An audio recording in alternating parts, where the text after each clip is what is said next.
Shalom jemaat yang dikasihi Tuhan. Bersyukur pada saat hari ini kita boleh bersama-sama akan memuji dan memuliakan nama Tuhan.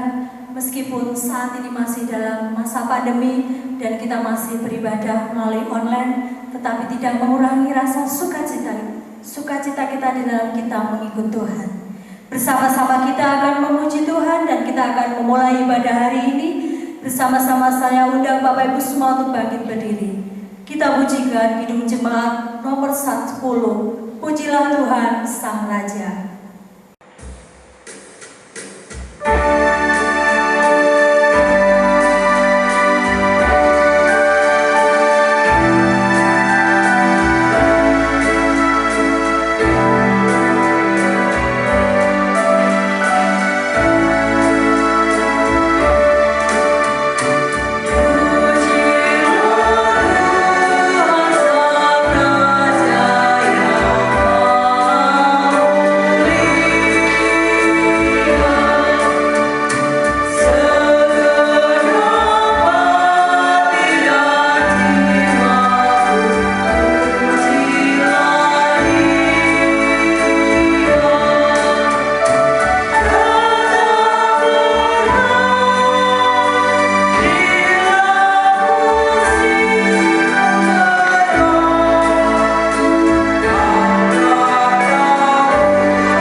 Jemaat yang dikasihi Tuhan, marilah ibadah kita saat ini kita kuduskan dengan pengakuan bahwa pertolongan kita adalah di dalam nama Tuhan yang menciptakan langit dan bumi.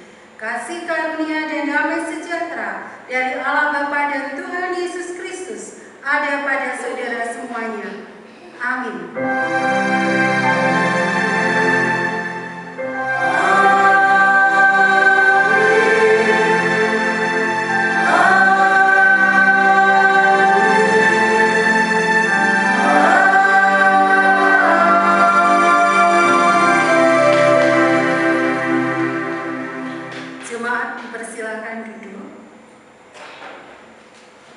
Shalom, kita akan menaikkan pujian untuk Tuhan, berhimpun semua.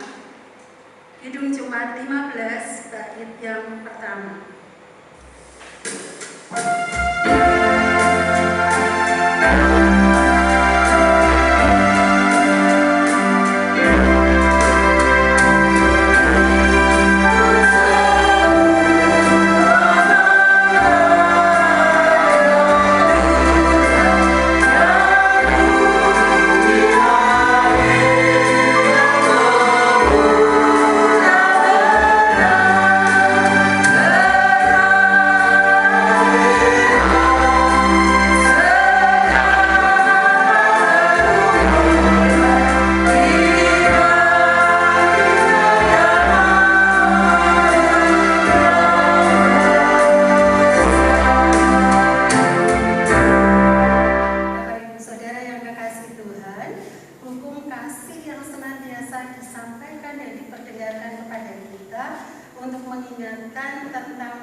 Basuhlah, bersihkan dirimu, jauhkanlah perbuatan-perbuatan yang jahat dari depan mataku. Berhentilah berbuat jahat, belajarlah berbuat baik, usahakanlah keadilan, kendalikanlah orang kejam, belalah hak anak-anak yatim, perjuanganlah perkara janda-janda. Marilah, baiklah kita berperkara firman Tuhan. Sekalipun dosamu merah seperti kermisi, akan menjadi putih seperti salju. sekalipun berwarna merah seperti kain kesumba, akan menjadi putih seperti bulu domba. Itulah janji Tuhan kepada kita ketika kita mampu melaksanakan hukum kasih. Kita akan bersama-sama menanggapi hukum kasih dengan menaikkan Kidung Jemaat nomor 28, bait 1 dan 4. Ya Yesus, tolonglah.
Yang terambil dari Daniel pasal 9 ayat 9. Pada Tuhan Allah kami ada kesayangan dan keampunan, walaupun kami telah memberontak terhadap Dia. Demikian juga dengan petunjuk hidup baru yang membimbing kita untuk senantiasa hidup seturut dengan kehendak Tuhan, terambil dari Mika 7 ayat 18 sampai 19.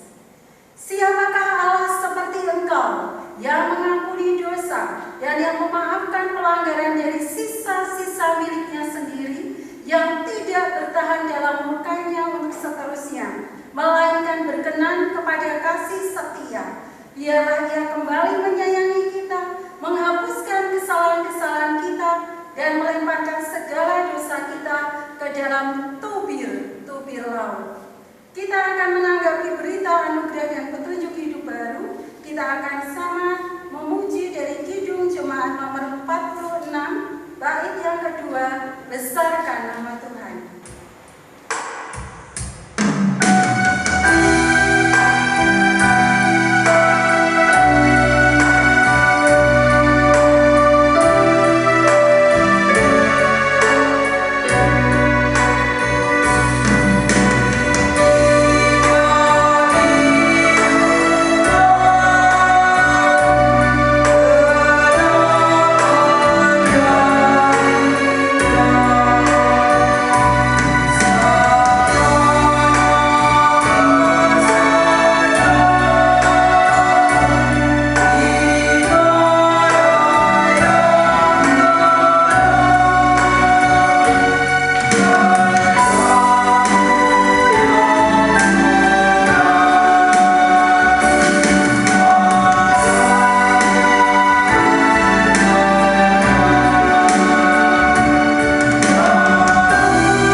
Tuhan, kami masih bersyukur karena Tuhan masih berkenan kepada hidup kami. Tuhan masih memberikan nafas kehidupan sehingga kami masih dapat melakukan aktivitas kami sampai dengan hari ini. Kami dimampukan untuk beribadah dan diperkenankan untuk datang kepada Tuhan.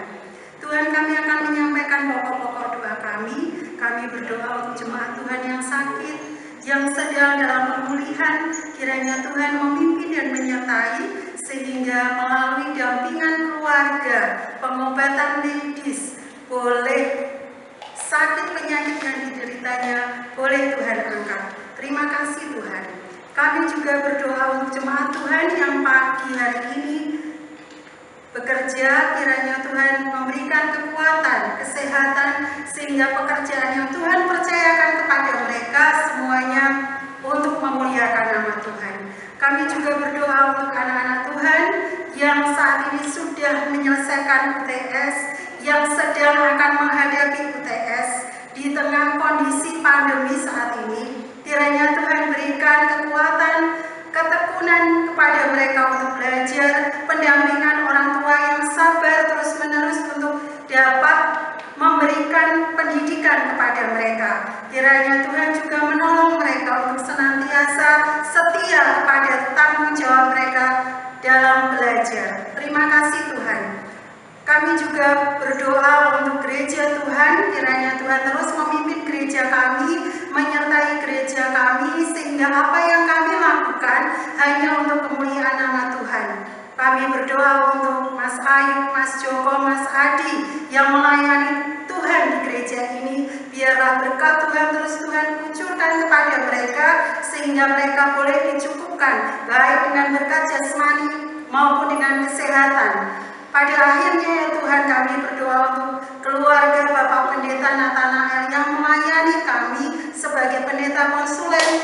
Kiranya Tuhan juga memimpin dan menyertai pelayanannya dimanapun Bapak Pendeta berada. Kiranya Tuhan boleh memberikan kesehatan, kekuatan, sehingga pelayanannya boleh menjadi berkat bagi kita semua. Terima kasih Tuhan Yesus. Itulah pokok-pokok doa yang kami naikkan kepadamu. Kami yakinkan semuanya bahwa Engkau adalah Tuhan yang mendengar seluruh doa kami.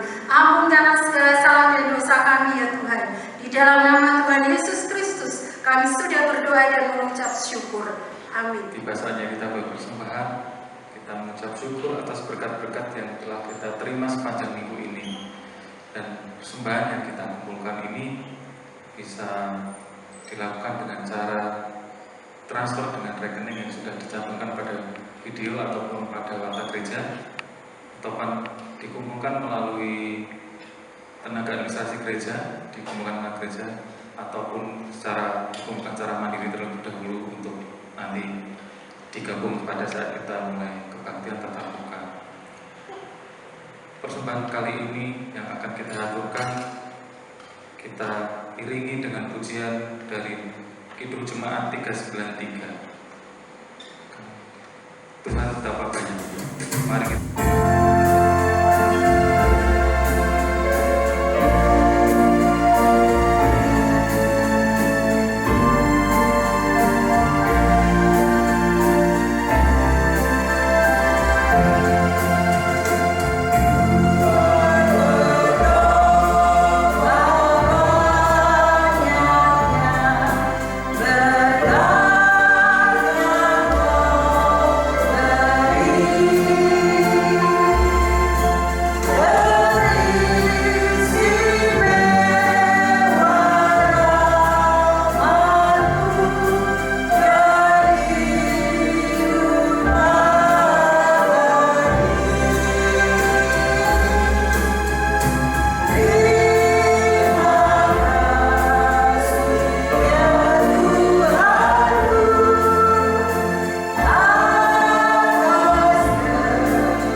Tuhan Allah yang Maha Baik, kami terus tidak lupa untuk mengucap syukur atas kebaikan-Mu Tuhan.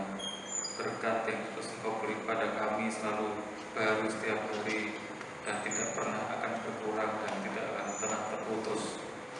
Kami sungguh berterima kasih atas semuanya itu. Dan sebagai wujud syukur atas berkat-berkat tersebut, kami membawa persembahan Tuhan yang telah kami aturkan pada hari ini. Biarlah persembahan ini menjadi bentuk ucapan syukur kami terhadap Engkau, meskipun jauh dari apa yang telah Kau beri, tapi biarlah Kau sendiri yang memutuskan, Kau sendiri yang menyucikan, sehingga persembahan yang kami kumpulkan ini bisa menjadi jembatan untuk pelayanan kami terhadap Engkau di tempat ini. Di kasih Kudus, berkati pengelola persembahan ini, berikan hikmat dan kebijaksanaan-Mu. Berkati juga setiap pelayanan yang kami lakukan dengan persembahan ini. Biarlah semuanya kami dapat bertanggungjawabkan di dalam kasih kuasa nama Tuhan. Sebentar lagi kami akan juga menerima berkat curahan rohani yang akan disampaikan oleh Ibu Francisca. Biarlah firman yang kami terima ini menjadi air yang terus menyejukkan jiwa kami, yang terus akan menjagai kami dalam kehidupan kami sehari-hari. Berfirmanlah kami, berikanlah kepada kami dan kami bisa mendengar Tuhan. Semua persembahan dan firman yang akan kami terima ini hanya kami bagikan di dalam nama kasih dan kuasa-Mu saja. Amin. Bapak Ibu Saudara yang terkasih dalam Tuhan Yesus, marilah kita bersama-sama membaca dasar teks firman kita yang terambil dari Matius 18 ayat 21 sampai 35, dan saya lanjutkan dari Perjanjian Lama, Amos pasal 1 ayat 6, 9, 11 dan 13. Demikian firman Tuhan. Kemudian datanglah Petrus dan berkata kepada Yesus, Tuhan, sampai berapa kali aku harus mengampuni saudaraku jika ia berbuat dosa terhadap aku? Sampai 7 kali. Yesus berkata kepadanya, bukan. Aku berkata kepadamu, bukan sampai 7 kali, melainkan sampai 70 kali 7 kali. Sebab hal kerajaan surga seumpama seorang raja yang hendak mengadakan perhitungan dengan hamba-hambanya. Setelah ia mulai mengadakan perhitungan itu, dihadapkanlah kepadanya seorang yang berhutang 10.000 talenta. Tetapi karena orang itu tidak mampu melunaskan hutangnya, raja itu memerintahkan supaya ia dijual beserta anak istrinya dan segala miliknya untuk pembayar hutangnya. Maka sujudlah hamba itu menyembah dia, katanya, sabarlah dahulu, segala hutangku akan kulunaskan. Lalu tergeraklah hati raja itu oleh belas kasihan akan hamba itu, sehingga membebaskannya dan menghapuskan hutangnya. Tetapi ketika hamba itu keluar, ia bertemu dengan seorang hamba lain yang berhutang 100 dinar kepadanya. Ia menangkap dan mencekik kawannya itu. Katanya, bayar hutangmu. Maka sujudlah kawannya itu dan memohon kepadanya, sabarlah dahulu, hutangku itu akan kulunaskan. Tetapi ia menolak dan menyerahkan kawannya itu ke dalam penjara sampai dilunaskannya hutangnya. Melihat itu kawan-kawannya yang lain sangat sedih, lalu menyampaikan segala yang terjadi kepada tuan mereka. Raja itu menyuruh memanggil orang itu dan berkata kepadanya, hai hamba yang jahat, seluruh hutangmu telah kuhapuskan karena engkau memohonkannya kepadaku. Bukankah engkau pun harus mengasihani kawanmu seperti aku telah mengasihani engkau? Maka marahlah tuannya itu dan menyerahkannya kepada algojo sampai ia melunaskan seluruh hutangnya. Maka Bapakku yang di surga akan berbuat demikian juga terhadap kamu, apabila kamu masing-masing tidak mengampuni saudaramu dengan segenap hatimu. Saya akan lanjutkan dari Amos pasal 1 ayat 6, 9, 11 dan 13. Beginilah firman Tuhan, karena 3 perbuatan jahat gasah, bahkan 4, aku tidak akan menarik kembali keputusanku. Ayat 9 sama bunyinya. Beginilah firman Tuhan, karena 3 perbuatan jahat Tirus, bahkan 4, aku tidak akan menarik kembali keputusanku.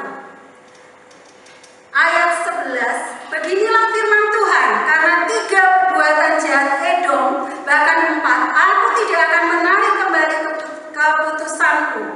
Yang terakhir ayat 13, beginilah firman Tuhan, karena 3 perbuatan jahat Bani Amon, bahkan 4, aku tidak akan menarik kembali keputusanku.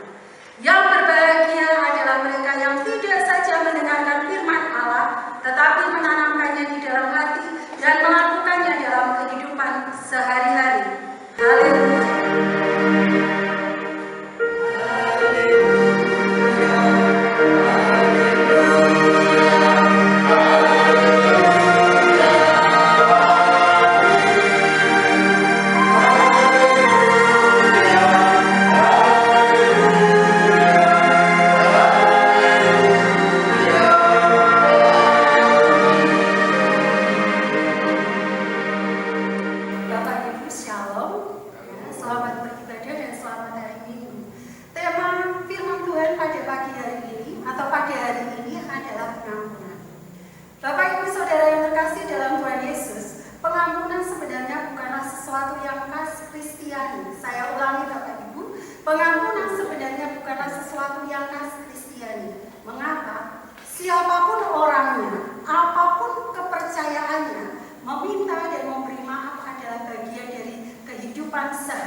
Pembicaraan pengampunan menjadi sesuatu yang penting atau isu yang lebih serius ketika kesalahan yang dilakukan adalah ada 2. Kesalahan yang disengaja dan sifatnya berulang kali.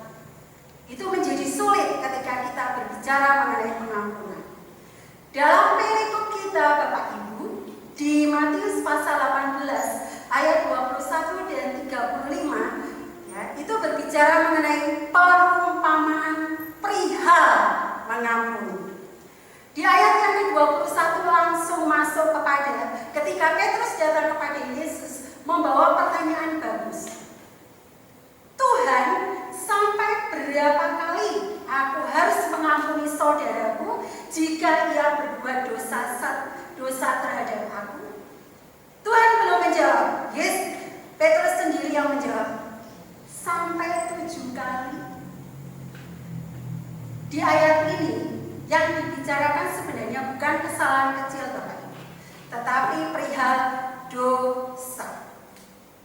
Sedangkan 7 kali yang ditawarkan Petrus itu sebenarnya memiliki dasar teologis yang kompleks, karena 7 merupakan angka yang sempurna di dalam tradisi Perjanjian Lama dan dalam tradisi di mana Tuhan Yesus hidup. Angka 7 itu angka yang sempurna.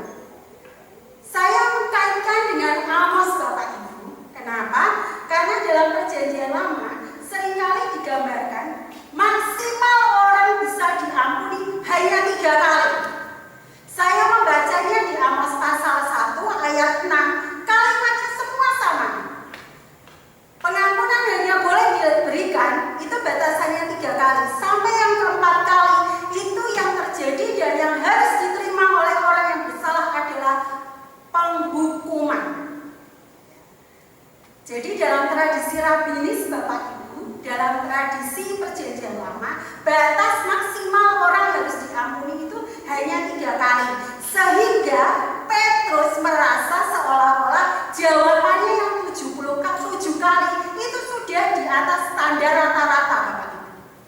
3 kali dikalikan Petrus lagi yang kedua 3 kali ditambahkan oleh Petrus 1 kali.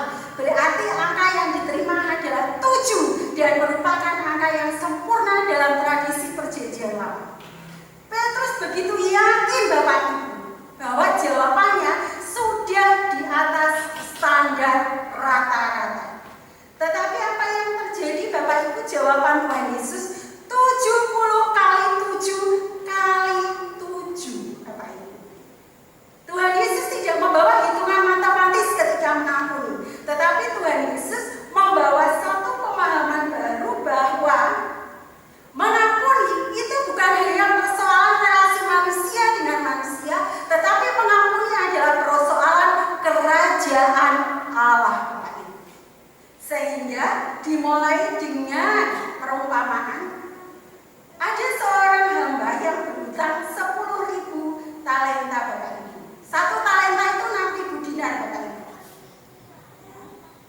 Jadi ada seorang hamba yang berhutang kepada seorang raja 10.000 talenta dan tidak mampu melunasinya.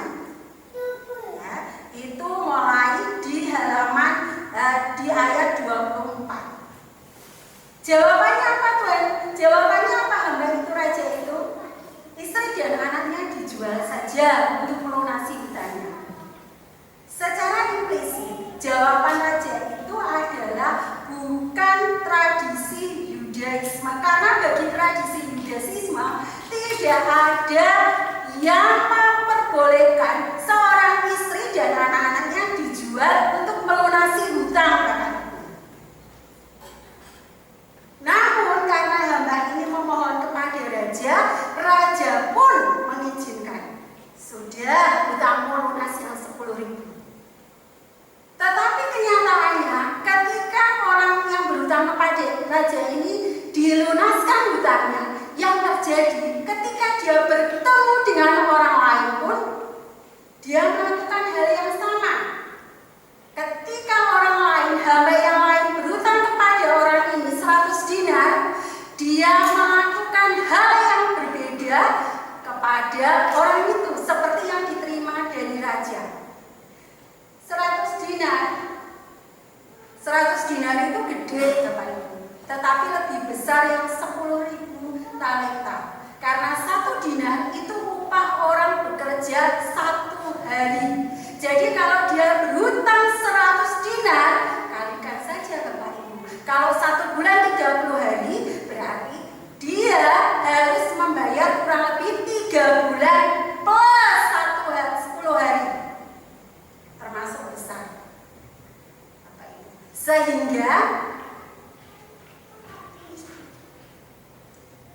Sehingga orang-orang yang berada di sekitar orang tersebut melaporkannya kepada raja.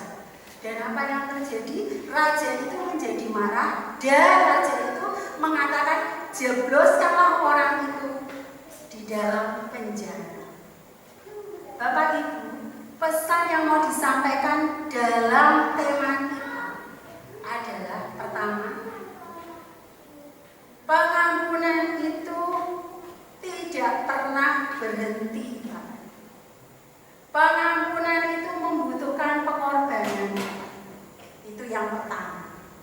Yang kedua, Bapak Ibu, ketika kita melakukan relasi bersama dengan orang lain, ada 2 kesempatan yang kita buka terhadap orang lain. Yang pertama adalah kesempatan kita mendapatkan sukacita karena berrelasi dengan orang lain, dan yang kedua adalah kesempatan kita berkonflik dengan orang lain. Tidak mungkin orang yang berrelasi dengan orang lain itu smooth terus, mulus terus, itu tidak mungkin. Pasti ada konflik, ada masalah, ada bentik, itu selalu ada. Makanya Bapak Ibu, ketika kita berrelasi dengan orang lain, firman Tuhan pada hari ini mengajarkan ketika kita memberikan pengampunan, seperti ketika Tuhan Yesus mengajarkan perihal kerajaan surga, maka kita pun akan sama diberi pengampunan seperti itu. Apa yang dilakukan diterima oleh orang yang berhutang kepada raja? Masukkan ke dalam penjara dan jebloskan. Ketika kita melakukan hal yang sama dengan relasi kita dengan orang lain, kita pun akan menerima hal yang sama ketika kita melakukan kepada orang lain. Sehingga pengampunan itu menjadi sesuatu yang terus-menerus harus kita lakukan. Pengampunan itu sesuatu yang penuh pengorbanan.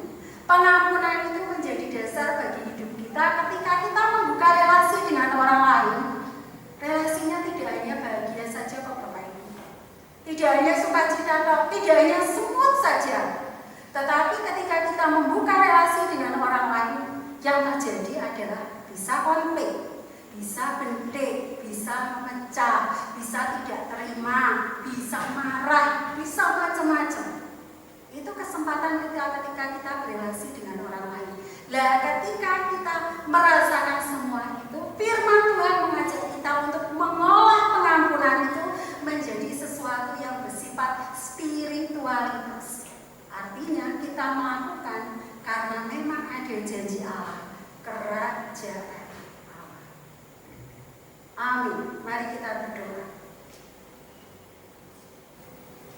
Terima kasih Tuhan, biarlah kami belajar untuk mengampuni sesama kami, di mana pengampunan itu adalah sesuatu yang sulit, tetapi kami belajar dan terus belajar sehingga Roh Kudus membimbing kita untuk memberikan pengampunan dengan tulus seturut dengan kerajaan Allah. Terima kasih Tuhan Yesus. Kita akan bersama-sama berdoa seperti yang telah Tuhan Yesus ajarkan. Doa Bapa kami. Bapa kami yang ada di surga, dikuduskanlah nama-Mu. Datanglah kerajaan-Mu, jadilah kehendak-Mu di bumi seperti di surga. Berikanlah kami pada hari ini makanan kami yang secukupnya, dan ampunilah kami akan kesalahan kami, seperti kami juga mengampuni orang yang bersalah kepada kami. Dan janganlah membawa kami ke dalam pencobaan, tetapi lepaskanlah kami daripada yang jahat. Karena Engkau-lah yang mempunyai kerajaan dan kuasa dan kemuliaan sampai selama-lamanya. Amin. Menaikkan pujian sambutan firman dari Kidung Jemaat nomor 402, bait 1, Perlukan Juru Selamat.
Dari 402 bait 2, Kuperlukan Juru Selamat.